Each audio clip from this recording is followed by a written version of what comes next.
speaking of our next speaker, we have William Jacobson. He is an attorney at the Cornell Law School and the founder of Legal Insurrection Foundation. And he's going to talk about the media and what they're doing as it talks about pushing some of these narratives out there and what we can do to combat that. Will? Bill and Bill, thank you.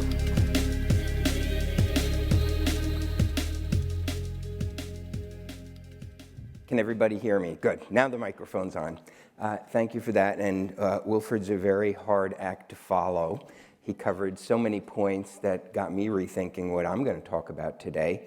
I want to thank Ashley and Jean for putting this all together and the others at Parents Unite. It's really great to meet a lot of people who are part of a really great movement, a movement I consider one to save not only our children but our country.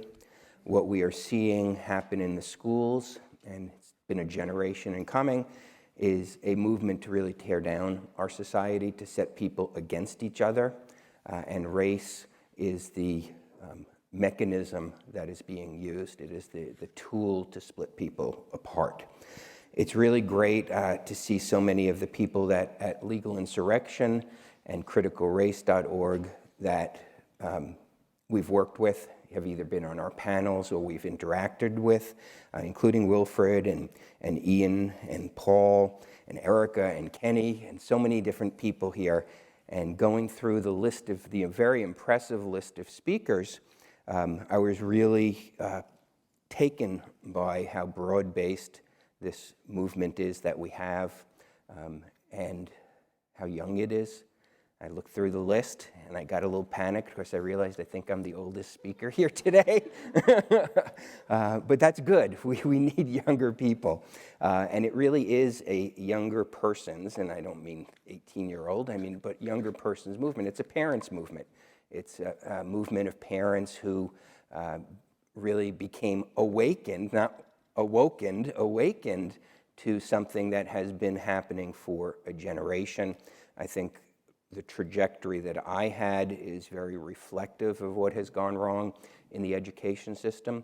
So I graduated Harvard Law School in 1984. My classmate practically invented all this nonsense, Kimberly Crenshaw. And the themes that were being pushed back then are the themes that we're seeing now, but there's one difference. All of the activists, they didn't call it critical race theory. Back then it was critical legal theory. All of those activist students went into academia.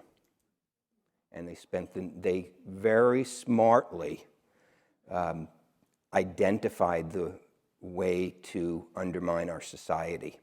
And it's to get other people's children and, in a sense, turn them into your own ideologically. And that's what they've been doing for 35 years. But that's not a natural situation. And as people are waking up to that, you have parents coming through and objecting to it. So just a short brief about myself. So most of my career, I was an attorney, joined Cornell Law School in 2007, and formed Legal Insurrection website in 2008. Reality is, they never would have hired me if I had that website beforehand. I think Wilfred might have made some allusion to it, but the stats that I've seen, if you go back 20, 25 years, not that long ago, the split between professors who self-identified as liberal or self-identified as conservative/moderate was only about 60-40. So yes, it leaned liberal, but it was not completely out of whack.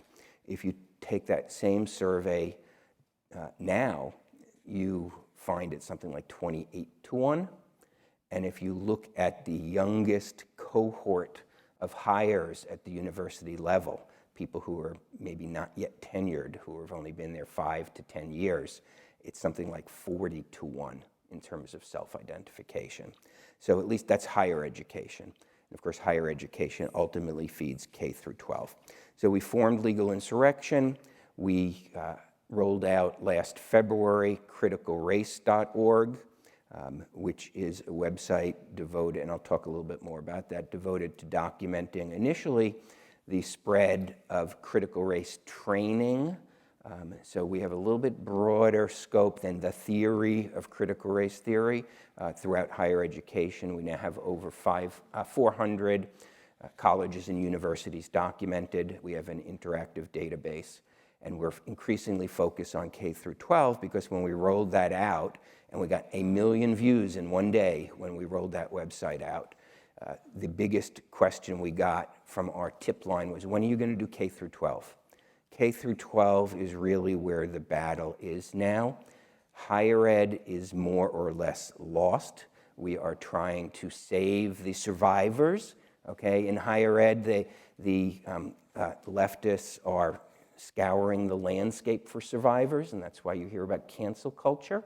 Cancel culture is an attempt to remove the few stragglers of moderation and true liberalism in higher ed. But K through 12 is really where the fight is now. That's the future, and we're becoming more involved in that. That's why I'm so thrilled that I was able to speak here today. So the topic of my speech is how to frame the media narrative and moving to action. Framing the narrative, I think at this stage, is really counter-framing the narrative, because we are up against an extremely organized and well-funded movement to push euphemistically called diversity, equity, and inclusion, and race-based teaching throughout education.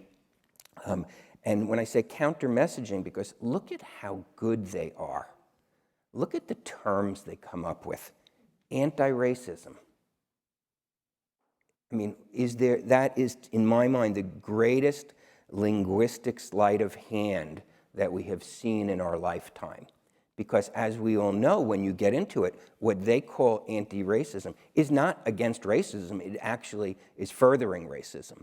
Yet they have staked out the territory. Go to any university and probably any high school in America now, and they talk about anti-racist training. They talk about, so if you're opposed that, they have now defined you as racist. So they look at how good they are at messaging. And the person who perpetrated that linguistic sleight of hand more than anyone just received, I think it's the MacArthur Genius Prize, another $600,000 in his pocket. And he gets $15,000 to appear before a school committee virtually. So look at how good they are at framing those issues. Equity. Well, who could be against equity? And they pick a word that I guarantee you 98% of the US population thinks it means equality. It's so similar. Diversity, equity, and inclusion. And so they are extremely good at that messaging. They have created a landscape before we ever got into this that we now have to deal with. I bet you almost everyone here has come up against a certain framing of the issues that the other side has established. They talk about truth in the classrooms. All they want to do is teach the truth in the classrooms. And they want us to trust students. We hear that all the time. Why don't you trust the students to receive this information? And this is all the result of these nefarious, dark money, right-wing groups. This isn't an actual parents' movement. We hear that all the time. And that educators only want to teach the truth. And really what we want, they claim, is we want to ban discussion about racism. We don't want to teach about slavery. We don't want to teach about Jim Crow. That's what they say. Of course, none of that's true. And these are the messages they push out all the time. But you need to understand that this is not happenstance. Most people don't understand how organized and how moneyed the groups pushing this are. Hopefully my slide will work. Okay, so in part of the research that we've been doing, we came across this group called the Future of Learning. They actually have a messaging guide that gets distributed. And who is Future of Learning? It's not a nothing group. It is a coalition of over 300 groups and major foundations funding them. And they coordinate. Guess who is among their funders? National Education Association. Every time you dig into things, you find National Education Association, to a lesser extent, American Federation of Teachers, but it's really NEA that is behind a lot of what is happening in the schools, and they are the funders, among the funders of this group. They also have 2 people on the steering committee of this group. And here are their top 5 messages in their messaging guide. Every one that I just read to you. This is the messaging guide that they put out. We have it posted on our website. We wrote a lengthy article about it, about what we found about these groups. They also have outside consultants who help them design their messaging. So this is highly organized. Every time they accuse you of being, just a tool of some big Koch brothers scheme, they really are the ones who are the AstroTurf. And so they've hired, and this is referenced in their messaging guide, outside strategic consultants to tell them what messages they should use and how they think they should approach it. And these are actually really good advice. You should write these down, okay? Seize the moral high ground.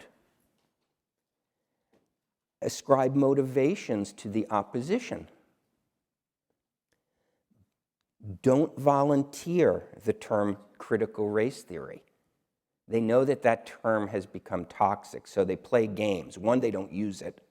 And 2, they say, oh, that's just a narrow legal academic theory, which I think Wilfred addressed. That's not the case.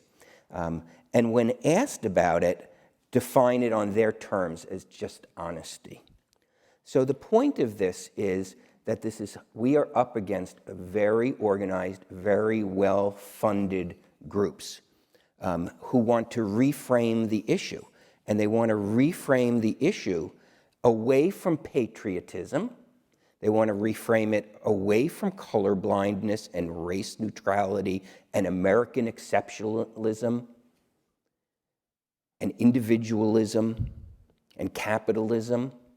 In other words, they are against every single thing this country has stood for centuries. And they want to reframe it as to collective responsibility, diversity, empathy, belonging, pragmatism, ingenuity. So they want to reframe everything. They are already doing that. They love culturally responsive education. This is from their messaging guide. This is what they say. These words are from their messaging guide, that it's worth fighting for. And they have literally talking points that they want people to use to push culturally responsive education. So they play all these word games. Question is, how can we reframe the narrative? And the media, to me, is key to it. It's not the only aspect of it, but the media is key. And there are several different aspects of the media. There's the easy part, which I will loosely call conservative media. I would put legal insurrection in that. We have been very successful at bringing stories forward that we're able to push nationally. You may have heard of Rhode Island. We're based in Rhode Island, so we brought a Rhode Island mother forward on our website, Nicole Solis. We brought a Rhode Island middle school teacher forward, Ramona Bessinger, and they've gotten national exposure, and hopefully we'll have more. And so conservative media is willing to publish these things. You have social media, Facebook groups, if you can keep them alive and not have Facebook shut you down. And then there are old school listservs, gather names of people, and this is all local stuff that you have to do locally. And then there's the mainstream media, and I put those into 2 categories, which is local, where you have some percentage of getting a fair shot, and national, where you have 0% of getting a fair shot. One thing that's really important as activists, as parents, is to develop relationships with reporters, particularly local reporters. Make their life easy for them. This is general media advice. Reporters nowadays are extremely underfunded. Newsrooms have been cut back drastically. If you can hand them a story on a silver platter, you can write it up for them, okay? They may not take it verbatim, but you're saving them work. If you can give them documents, if you can give them interviews, whatever you can give local media and conservative media. You can try large mainstream media, but they will twist it, I guarantee you. You can give them scoops. If something big is going to happen, let them know in advance. Let them be the one to break the story. Prepare a short statement for them that you can give to them in advance, because they need to quote somebody in their article. And if you can save them a phone call, you've saved them work, and you have made it more likely they will cover your issue. And of course, you want, by giving them a short statement, keep it short, okay? I know you want to educate people. You want to tell every last detail and nuance. Keep it to 1 or 2 sentences, okay? Because that's what they need. They probably have an 800-word limit in their story, and you're making their life easier if you give them 20 words that they can just quote from you and plug right into their story. Try to have your interviews with them by email. So they give you a written question and you give them a precise written answer, because that way you don't need to worry about them misquoting you. They could be misquoting you because people make mistakes, or they could be misquoting you deliberately. Record your interviews, assuming it's legal in the state you're in, or if it's not legal to record it on your own, tell them you're recording it so you have their consent. Reporters, this is a big scoop for you, very frequently record everything on their phone, whether they tell you or not. So most of them will not be offended if you say, I'd like to record this interview. And that's really good, because you don't want to be misquoted. When you give them answers in writing, keep it super short, because if you give them something short, it is harder for them to cherry pick sections of what you've given them and then perhaps portray what you said inaccurately. So keep it very soundbite-ish. Make believe it's Twitter, and you have, I think we're up to 280 characters. It used to be 140, but keep it really succinct, sound bites. What do you want to be quoted on in the newspaper or on a website? And that's what you want to give them. But also focus on the message. What is the message? Think this through that you're trying to push. You are for equality. Equality is our higher standard as Americans. You are for non-discrimination. You oppose, and the word that I like to use is the racialization of education. Because by using that term and focusing on the fact that they are focused obsessively on race, that they are pitting students against each other, pitting parents against each other, you are really focusing on what you want to happen. Don't get involved in their word games over, is this CRT, is it not? I mean, there are many good things. If they're teaching students that their destiny is based on the color of their skin, that they should view classmates based on the color of their skin, etc. They are teaching the principles of critical race theory. You will never find a 5th grade book called Critical Race Theory. That's not how it happens. And then the last is moving to action, and I'm going to draw on a few of the things that I witnessed since we started in 2008. We were very much observant and to some extent participants in the Tea Party movement, and there are a lot of lessons there. One is that no one person or group can do everything. So find what you're good at, whether it's as a group or as an individual, and use that to your advantage. But what's most important is that everybody do something. Whatever it could be a letter to the editor. It could be going to a school board meeting. It could be running for school board. Whatever it is, it could be getting parents together. Whatever it is, it's all hands on deck. Find your strength, find what you are good at. I would also caution you to be very careful. What used to happen with the Tea Party movement is that left-wing websites would send people to rallies, and you could have 1,000 people with 500 signs, and they would find the one person with the crazy sign dressed crazy, okay?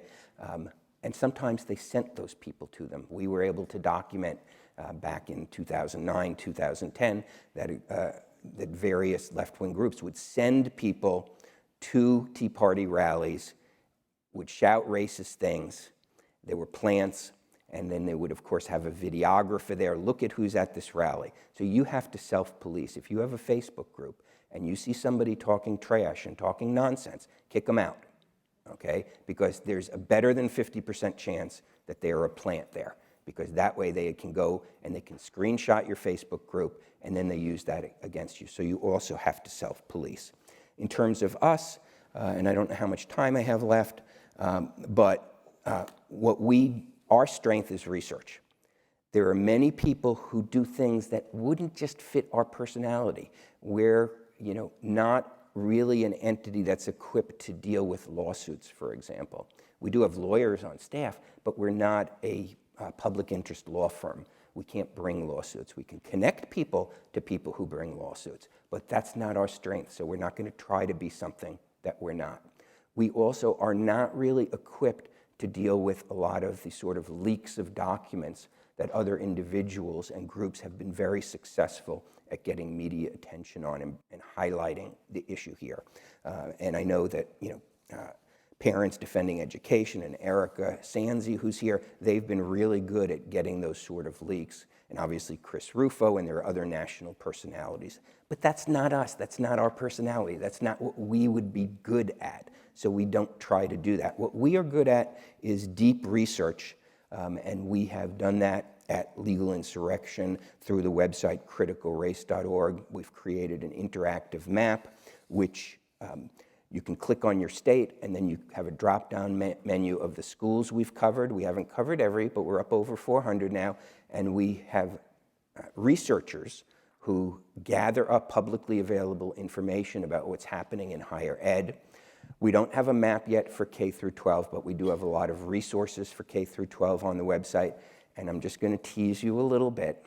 Watch the news on Tuesday. We're rolling out a new feature on this website that I think will get a lot of media attention. And so that's what we do. We have found our place in this movement and in this world, which is being research-oriented. We've been around for 13 years. God willing, we'll be around another 13 years. We're here for the long haul. Kimberly Kay, who is our operations manager, was manning our table with her daughter outside, and she's here today. So we really have found our place in the movement. Find your place in the movement and do something, whatever it happens to be. And I will stop there and see if we have any questions.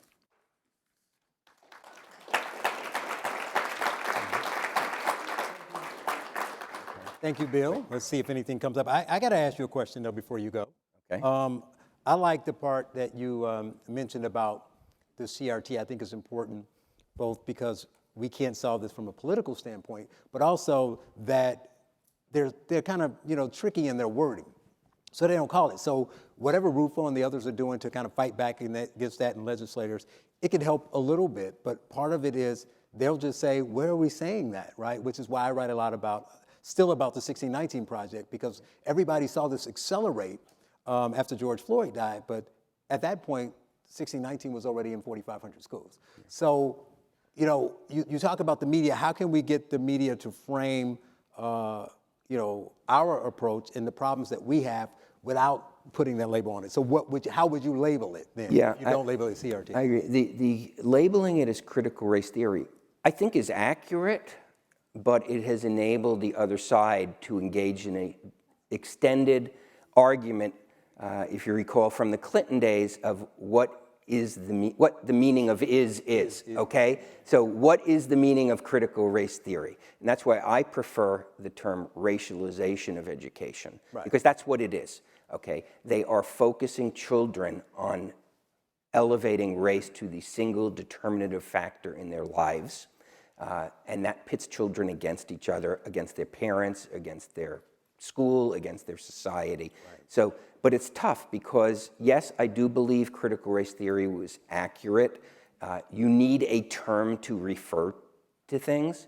And the fact that they are running so furiously away from that term, I think, is a reflection of that they understand. If people understood what was going on, there would be an absolute revolution in this country. Right. And that's why you're seeing them trying to demonize these parents the way they demonized the Tea Party. It was the same thing in 2009. The Tea Party was behind every perceived crime that took place in the country. Right. And that's why the school boards are now want this whole movement declared to be domestic terrorism. Well, we have a couple questions here, but I want people to understand that that's important because what we end up doing is having this argument back and forth about CRT at the top, and it's this, it's not this, and no one ever talks about what the issue is because they're talking about CRT. So Terry has a question. She wants to know what about non-mainstream media like podcasts and Breaking Points and stuff, and she mentions a couple of the big ones. Absolutely, and I think that's something that I probably should have included, that there is an entire world out there that did not exist 5 years ago for practical purposes, right. Which is podcasts, which is alternative media, which are Telegram groups. There are a whole lot of things out there. I would say get your message out, much like you should do whatever you are good at. Get your message out however you can. Right. But the reality is that, as you know, millions and millions of people still watch the CBS News at night. It's unfathomable, the half hour where they spend 20 seconds on a topic.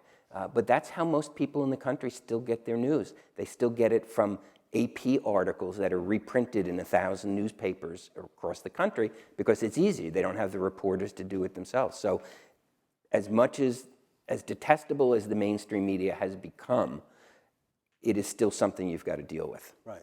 And, you know, we have a little time. You got a couple other questions, but I want to say another thing that's important about that. I talked constantly on my radio show, and I talked to Erica earlier about this.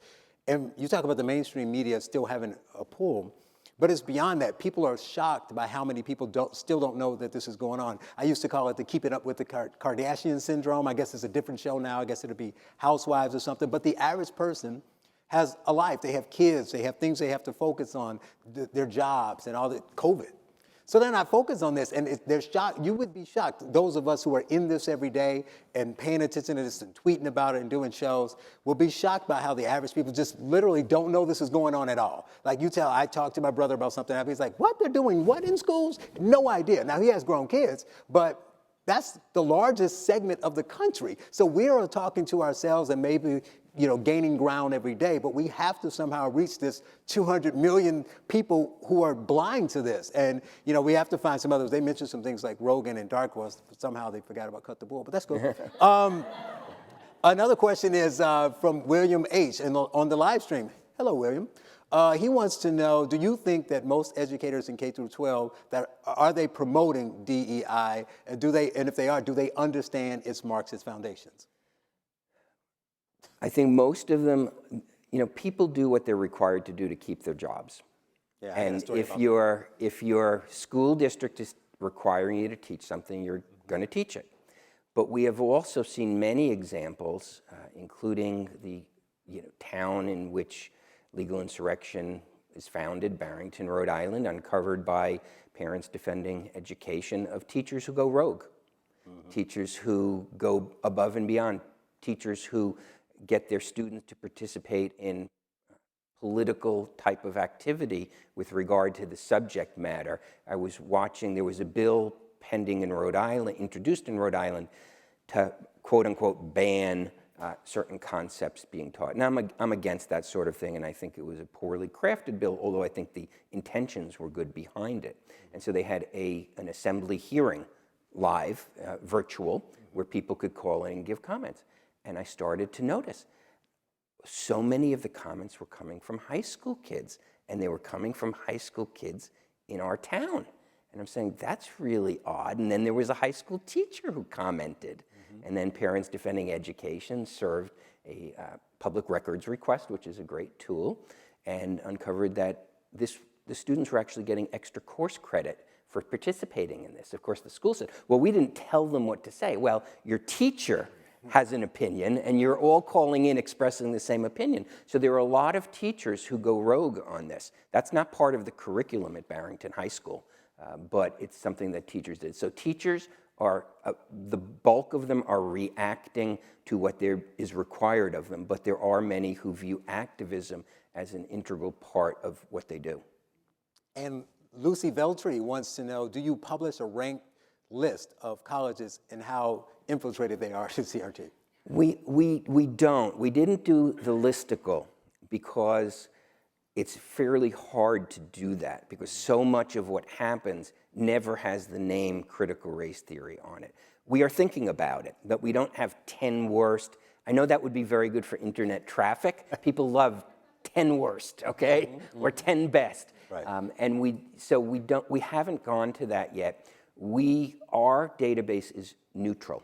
We gather the resources, and that's why in any given day, and Kimberly can attest to this because she checks the inbox, in any given day, we have people who scream at us that we are racist because we're against critical race theory, or we are racist because we're promoting it. So in the same day, we get one that says, why are you promoting this? And the other says, why are you against it? And that's the power of that website and the power of our database.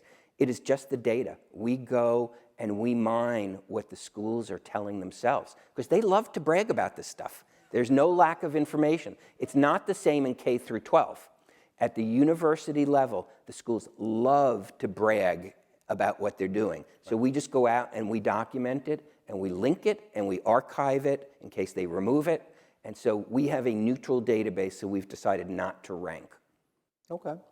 And Charles Garnett wants to know, he says at the start of your talk, you talked about these large number of funded organizations. And he basically wants to know, are they disparate and fragmented, or are they really, some unifying force at the top that's guiding them? This Future of Learning is the coalition. That is one of, and it's not the only one, but they are unified, they are organized, they are extremely well funded. I don't think I put up the funding sources on the screen, but major institutions, Ford Foundation, Heinz Foundation, name brands you would not expect to be funding this stuff are all major donors to it.